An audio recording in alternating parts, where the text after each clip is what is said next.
Bonjour à tous. Aujourd'hui, j'ai décidé de faire une rétrospective sur certains événements qui expliquent peut-être pourquoi je m'intéresse au complotisme et pourquoi j'ai décidé de prendre mes distances avec certaines personnes complotistes dans mon entourage. Pas mon entourage proche, mais il y a quand même une amie qui est concernée, avec qui j'ai coupé les liens à la fin de l'année dernière. Donc, c'était au début de la crise de la Covid, je pense, 2020. Je fréquentais alors un groupe de personnes, de femmes. À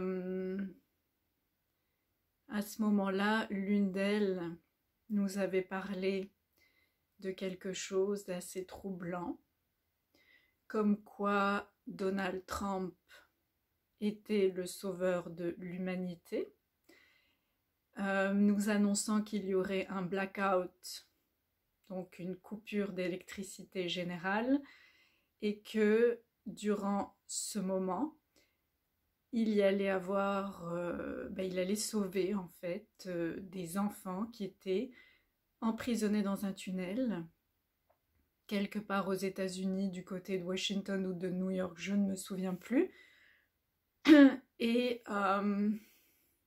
que ces enfants donc allaient être secourus de pédosatanistes qui ne sont entre autres que les gens de la famille Clinton, enfin le couple Clinton, et donc Bill et Hillary, et puis d'autres, et puis que tout ça était lié avec Justin Trudeau, la famille royale au Royaume-Uni, etc.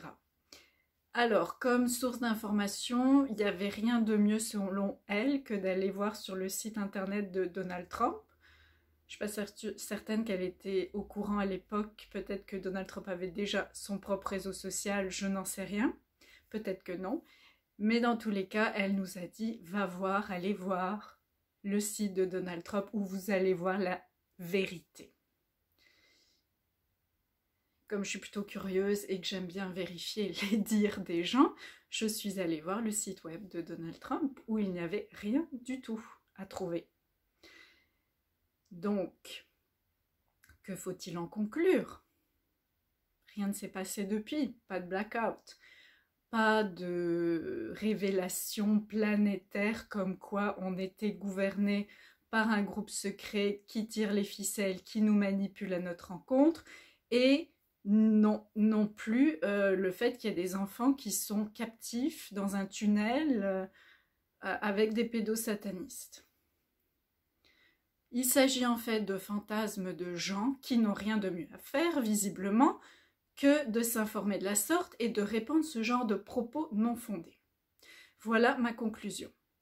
Et c'est dommage de voir aujourd'hui où ça nous mène dans le monde entier par rapport au changement climatique, dont tout le monde s'en fout, presque tout le monde, et avec l'élection de Donald Trump aux États-Unis comme président le plus mauvais, selon moi, de l'histoire des États-Unis. Et oui, j'ai peur pour le monde et j'ai peur pour la démocratie.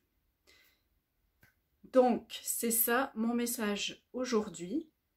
Engagé, politique, mais je pense qu'à un moment, il est important d'arrêter de faire semblant de ne pas être concerné par ce qui se passe et de dire simplement que nous sommes dans une période inquiétante, bouleversante, vu les enjeux internationaux, vu ce qui se passe sur la scène internationale. C'est pas suffisant.